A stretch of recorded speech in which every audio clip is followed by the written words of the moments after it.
Hey there, Rivermen fans. I'm Jason Ruff, along with Rivermen head coach John Guicciardell. It's time for another edition of Coffee with Coach, presented by CXT Roasting.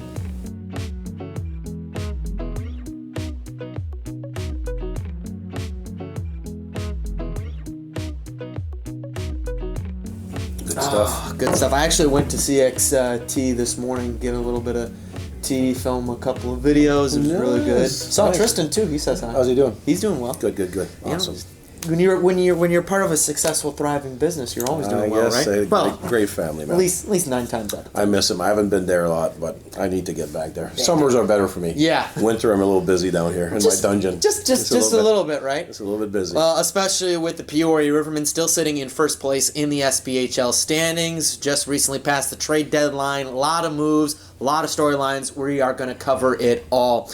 And I think the first big one that I have to ask, I'm sure is on a lot of folks' minds here, is you have so much movement around this time of year, whether it be trades, whether it be new players coming in, whether it be bringing in new college players fresh out of the collegiate ranks. How do you get them acclimated, figure out where they plug in? Is it totally plug and play with your systems, or does it take a little bit to figure out, okay, this player needs to go here, this player is good at this role? It doesn't take that long to know if they can perform this time of the year, which is completely different than when you're in the middle of season and everybody's injured and every team's missing guys. That I always say that's hockey for the little guys. When you get close to playoffs, it's hockey for men. Yeah. And it doesn't take too long to see if they can actually fit in and do have a really important role. No matter how many minutes they play, they're all important. So you have to be able to play a certain way against a certain type of competition. Right. And it doesn't take long after that to make them, if I believe they can play, then put them on the same page. It takes a good 2-3 weeks. So that's why the earlier I get the guys, the better. So we're trying to bring in college guys that just finish, so it gives me another month or so if I believe they can play in the playoffs, and to kind of train them to be within our structure and our team details and our team identity. It's really important to get them on the same page. Well, you brought in recently 3 players fresh out of college. One of them, the brother of Terry Ryder, and Tyler Ryder was the gentleman that just came in. All of them getting their first pro points in their first game or so. How did you think your rookies performed, and how good was it to see the 2 Ryder brothers on a D pairing together? I was excited. To be honest with you, Tyler Ryder, I call him TR Jr. now. He allowed us to make some trades just the way he was playing. He's the real deal. He's a very good defenseman. I have zero worries when he's on the ice. He can play his 20 to 23 minutes a game, and I think he's going to be a big asset to us. Bielke's a little bit different situation. He's here more. His school work is pretty intense right now, so we only signed him to a 5-gamer to kind of see what he's all about. We hope that we can get him next year. He would be able to play for the playoffs for sure for us. He's that good of a player. But with his school, he's in engineering school, and it's pretty taxing right now. But for us, it was important to see him because he would be a big piece for us. I'd love to have him in the playoffs, but if we can't, we wanted to see him to make sure next year might be able to get him. And then Carson came in, and he's just a little water bug. Played well. I think he's got more in the tank, though. I need to see a little bit more because at that size, you have to bring certain things to be able to play in the playoffs for us. So we're going to keep working with him and see what happens. But no, really excited about the 3 guys. They came in. The best thing was they had a great attitude, and they meshed really well with the group right away, and that's really important. Well, if you're a rookie coming into a new situation, I feel like that's kind of prerequisite. You kind of have to have a good attitude, otherwise it's just not going to work.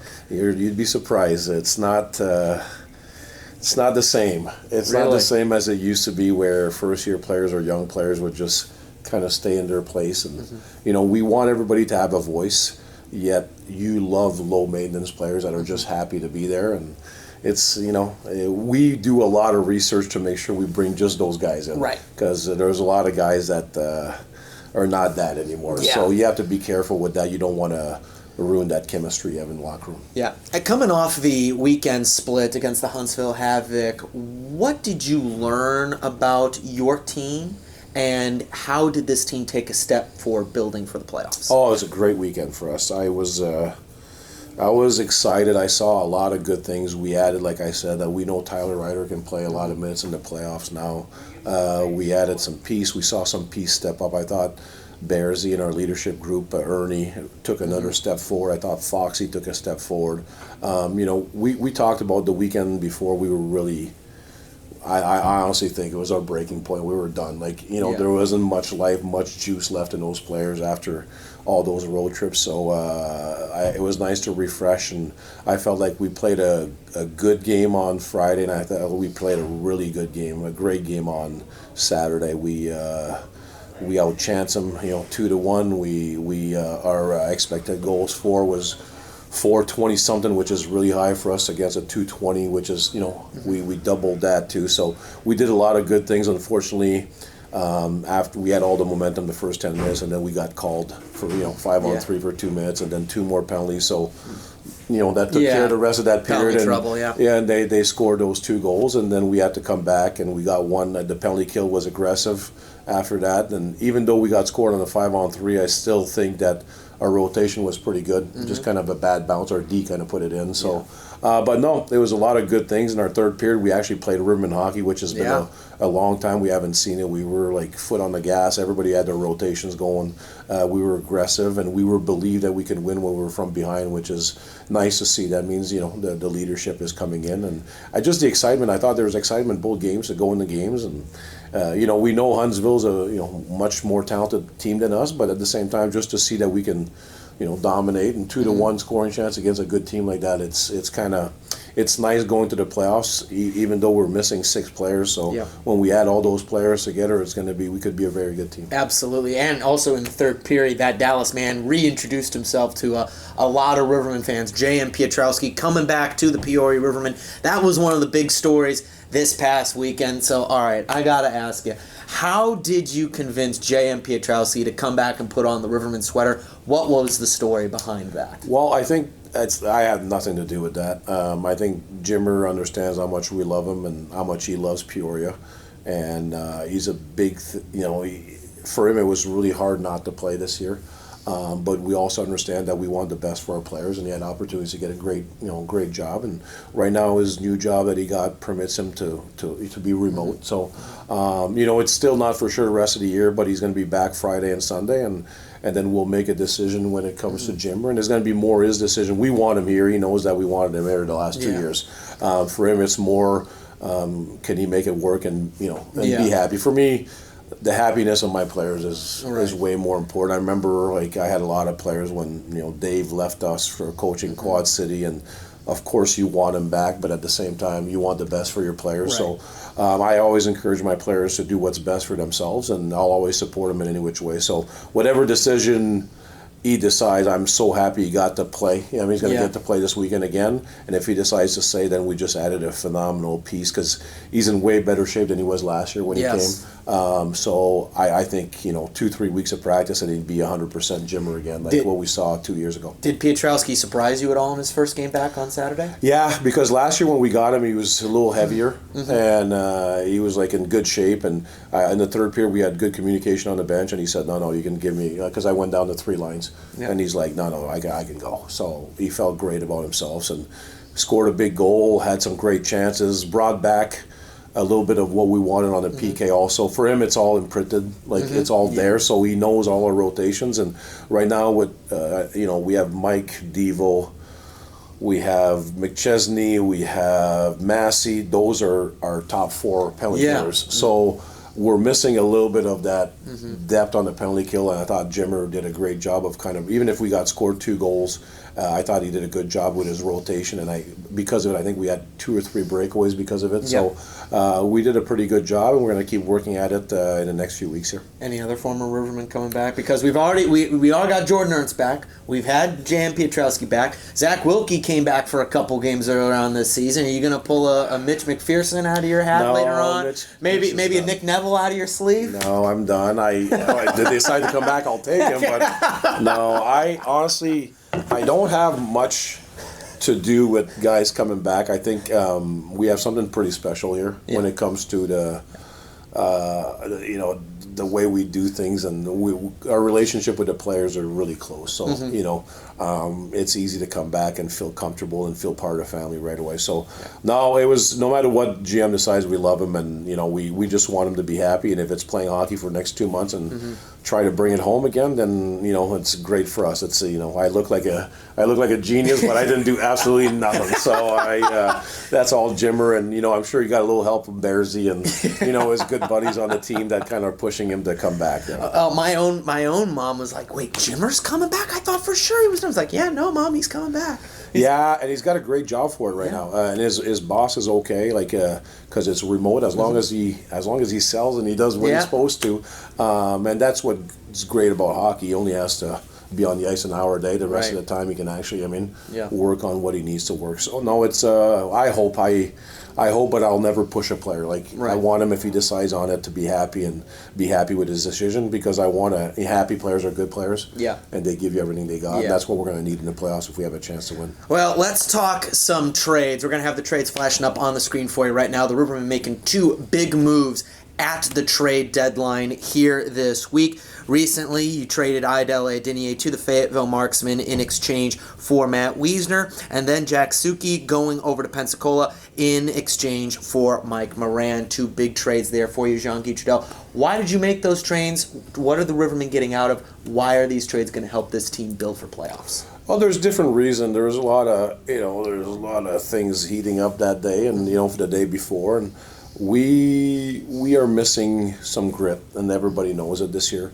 With Tristan getting injured and being out, and we're missing some, and then Ayo was out for a while, so we're missing a lot of that grit and the consistent grit. Yeah. And with when Devo, I spoke to Devo, and they're not sure if he's coming back or not, so that kind of put me on alert that I needed a center to be able to play against the big lines of the other team, and we know how hard Wiesner is to play against, and he's that Brad Marchand. He wants to be there all the time, and I hate playing against him, but those are the kind of guys you want on your team. Yeah. And just a great personality. We had a great conversation. He's excited. Great conversation yesterday. So that was one of the things with not being sure on the Devo coming back. Yeah. I needed a center that's able to play 18 minutes against the big lines of the other team. And he's great on faceoff. He understands the game. He went to the finals. In junior, he had a lot of success. He went to the finals with Birmingham. So he knows how to win. Yeah. And he's a veteran. And I'm big on veterans because they don't panic in stressful situations. Last year, you can see in the playoffs with all our young guys that we had to, because of injuries, we struggle with that pressure a little bit and that speed. He will not get affected by anything. And then Mike Moran, I worked on him all summer. Unfortunately, I wasn't able to get him. And when he became available, both guys, you have to give something to get something. Right. Yeah, and I just felt like Such is going to be a good player, but I didn't know if he was going to be a good player this year in the playoffs. I think it was going to take me longer with him. So I get a proven veteran that had a lot of playoff experience. Big body. He can play gritty also. He's intimidating. We needed a power play guy in front of net. Losing Mitch was big, and that was one of a big part that we do. So we're a lot of options there, and I can make Wiesner's going to become a penalty killer for us also, and he's used to playing second power play in Fayetteville. So there are veterans that can play in every situation. Right. Do we know exactly if they're going to fit in? We don't know. You never know what trades you think after watching video they will. Yeah. But I did not see Ayo or Such being those guys in the playoffs that we're going to make or break us. And now I have, if one of them if 2 of them pan out, great. But if one of them pan out to become a really important player for us, well, we did our job. Those 2 guys, Such wasn't playing a big role. Right. And when all our guys come back, I couldn't see Such really playing that big a minute. So for us, we're adding players that even when our guys come back, I believe that if they buy in and really fit in, I believe they're going to play important roles in the playoffs. It's almost similar, and you bringing up Wiesner as kind of the Brad Marchand of the SPHL kind of lit this in my head. Kind of similar to what the Florida Panthers did at the trade deadline last year. They get Marchand, they get some veterancy in there, and turns out down the playoff stretch, and especially in the finals, who's arguably the key MVP for the Florida Panthers in winning another Stanley Cup? Brad Marchand. Yeah, and veterans, you don't play for the money at this level. So if you come back and play, it's because you want to win a championship. Right. So they don't see it as, okay, we have tons of years left. They see it as, okay, like I'm almost done here. I want to try, I'm playing because I love it and I want to win championships. And we're getting two like characters, two guys that are going to bring a little bit of oomph, a little bit of life, to the locker room, and I honestly think we needed that right now, especially, like I said, with all the injuries we're dealing with and all the call-ups, we need a little refreshing, and I don't just do this because, you don't want to trade people, it's a hard thing, but at the same time, whatever is going to have a chance that I believe could help our team in the playoffs.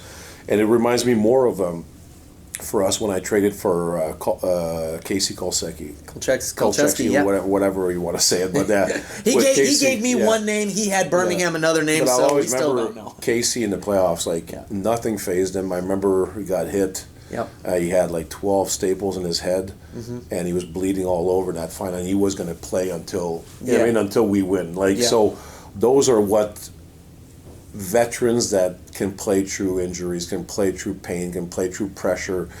They don't get affected by it. They just want to win at all costs. So we hope that they fit in and they do what they have to do, because that would be, if those two guys decide to go all out, those are two really big pieces for us. Well, not only can they bring the offense, but like you said, Wiesner is always a guy who can get in your head. So now you got two guys, him and potentially Daniel Chartrand, who can really get under the skin of the opposing players. And, Moran has been, like you said, tough to play against for years, going up for the Rivermen and going up against the Quad City Store. Good to see him on the right side of the rivalry, like a number of other former Quad City players this year. Yeah, Mike, I just want Mike to get back to that style. Of course it's a hard game to play, but he's going to have to, there's only 10 games left for us in the playoffs, so for him to be effective, he's got to be hard to play. And that doesn't mean fighting. That just means being intimidating, going to the right areas, going to the dirty areas, the hard areas. And he's big enough and strong enough to get to all the spots he wants to get to on the ice. And we need that from him. And, that's what we hope he elevates his game to the Moran from 2 years ago when he was in Quad City. I remember every time we played him, it was hard. Like he was going to make us pay a price. So we want to see that Mike back because, like I said, I don't believe that they have to fight or anything like that. I just believe that when you're hard to play against and you're that heavy, other teams notice.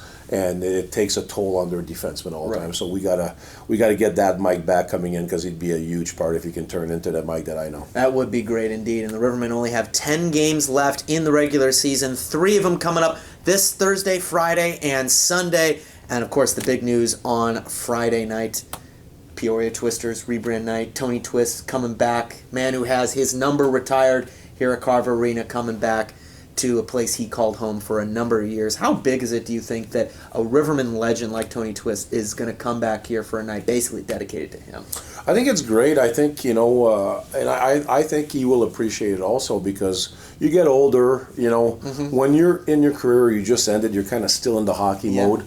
When you get older, you realize, man, these are they're special places. Like, he was a legend here. Yeah. People loved him. Him and Chaser were like two of the legends over here. So for him to come back and sign autographs and make sure that he's around Peoria. I know he's coming, I think, Thursday also. Yeah. So I think it's just great that Peoria to bring back those legends that made our organization successful. It's always, I always say, build your legacy, and he did. He built his legacy in Peoria, and now he has a chance to come back and see the people that love him, and they idolized him for many years in the NHL when he was there, knowing that he played in Peoria, and they got to watch him. So, no, great night. I can't wait to see the crowd, and I know for when I got older now, and it's like every little thing when I get a phone call from an old team saying they might honor me, it's pretty special. You know what I mean? So I'm sure he's going to have a blast that night, and well deserved. I mean, he lived a tough career. Like, that's they don't make him like that anymore. So he's those, I have a lot of, I was lucky. It wasn't my job. Like, I didn't mind to do what I did sometimes, but it was never my job. But I always had the respect for those guys. That I was always one of the leading scorers, so I could play my role and be a little bit ratty, if you want to say. And we'd always know that I had these guys on my side taking care of the hard stuff, and when you have that quality of doing what he did for years, that's like you want to protect your family, your teammate at all costs, and that's a great quality to have. So no, I'm excited. I saw the jerseys. It's the old St. Louis Blues colors. They're pretty cool. So I'm excited for him. I'm excited for the fans of Peoria. Yeah, are you going to have Tony come to the locker room give a Absolutely, speech? they always go. Yeah, it's always important for me. When Mr. Bobby All came, all those guys, when they come over, I think it's important for the players to, get a little bit of their story. You know what I mean? And every time we start a season here, I think it's important. It gets lost, I think, sometimes that your players need to know where this organization comes from. Yeah. They need to know the past. They need to know how we got here. I think it's important. I think if a player understands that, he's more entailed to kind of be part of that community. Yeah. I mean, like once you just play to put a different jersey on and you don't care, it's different. But they know. They see the rafters, and we talk about it, how important it is, and how Mr. Olsen, when he passed away, was important for us to go see. Like these are all people that kind of molded the Pure Rivermen into what they are today. So no, it's going to be a great night. I'm excited. It's going to be a great weekend. Pensacola's been struggling too, so they're going to be coming out, guns blazing, which is great. I told you I'm so excited about our schedule. Playing all good teams. So it's going to be fun to see another opponent, pre-scout them, so we have a little bit of info if we play them in the playoffs. There you go. Again, the Peoria Rivermen on home ice this Thursday, Friday, and Sunday, taking on the Pensacola Ice Flyers. Tony Twist, Peoria Twister Night, is going to be on Friday. Face-off set for 7:15 p.m. Thursday, Friday, 3:15, on Sunday. Guy? An exciting weekend of hockey. We're coming down to the final stretch here before playoffs. 3 more games, and we get a good little break after that. Yeah, well deserved. Cheers, everybody. Cheers. For Jean-Guy Trudel, I'm Jason Ruff. This has been Coffee with Coach, presented by CXT Roasting.